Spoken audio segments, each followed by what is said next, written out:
What if I told you that no rider, no matter how skilled, can sit in perfect balance on their seat bones alone? The truth is that human anatomy isn't designed for stillness in the saddle. Instead, riding is a continuous process of adjusting, stabilizing, and responding to movement. If you have ever struggled to maintain balance without gripping or tensing, then understanding why this happens is the first step towards improvement. What allows a rider to stay balanced, and why do experienced riders often make it look effortless? In this video, we'll break down the physiology of balance, the biomechanics of the rider's seat, and the critical role of the saddle in rider balance. Balance in the saddle is an active process, not a fixed position. The body must continuously respond to movement, engaging multiple systems. Ligaments that stabilize the bones, tendons that transmit movement connecting muscles and bones, and fascia that acts as a connective tissue network, ensuring coordinated motion. Without these elements working together, maintaining stability on a moving horse would be impossible. The central nervous system also plays a crucial role, because instead of gripping with the hands and legs, which disrupt the horse's movement, the rider has to rely on finely tuned neuromuscular control to stay balanced. This is exactly why experienced riders appear motionless, even though their bodies are constantly making micro adjustments. So how do we as riders achieve the correct seat without tension?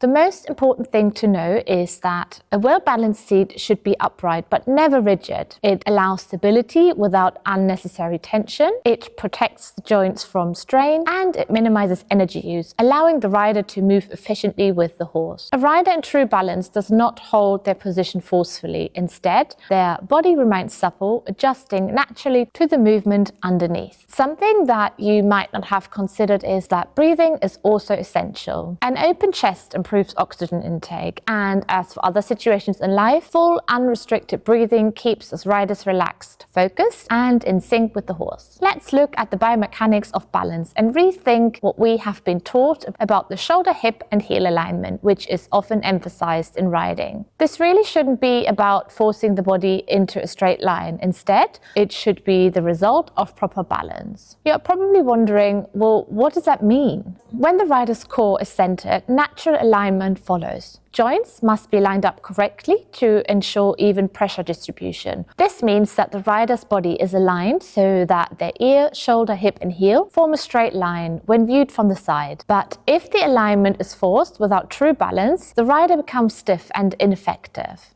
Have you ever thought about how your body proportions matter as well? Yes. Balance is also influenced by the rider's body proportions.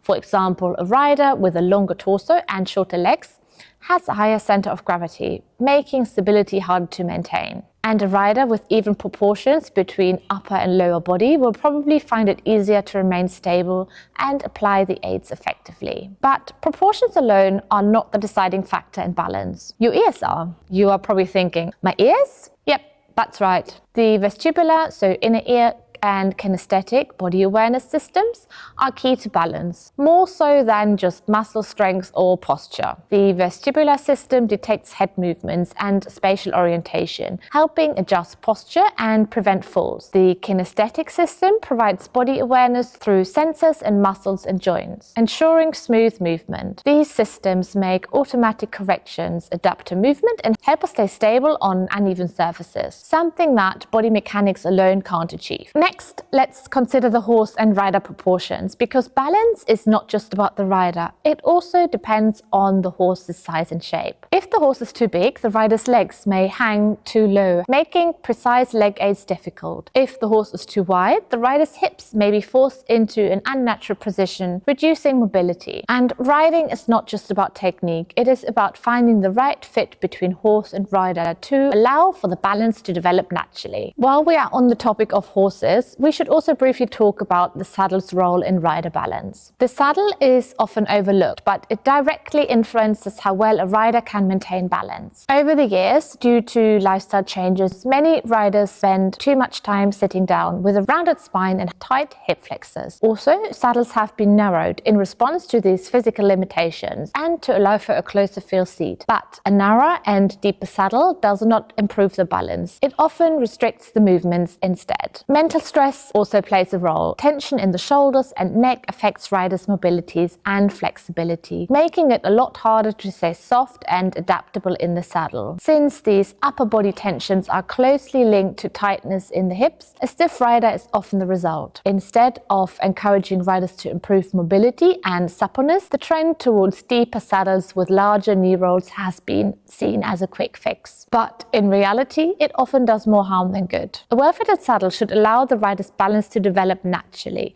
It should not force the rider into a fixed position. There is so much more to say on the saddle topic, but it's really too much for today, so more on this in another video. Balance in the saddle is never about staying still. It is about constant and subtle adjustments. If you are interested in using the Franklin boards to improve your sitting trot within minutes, then have a look at my video on the channel.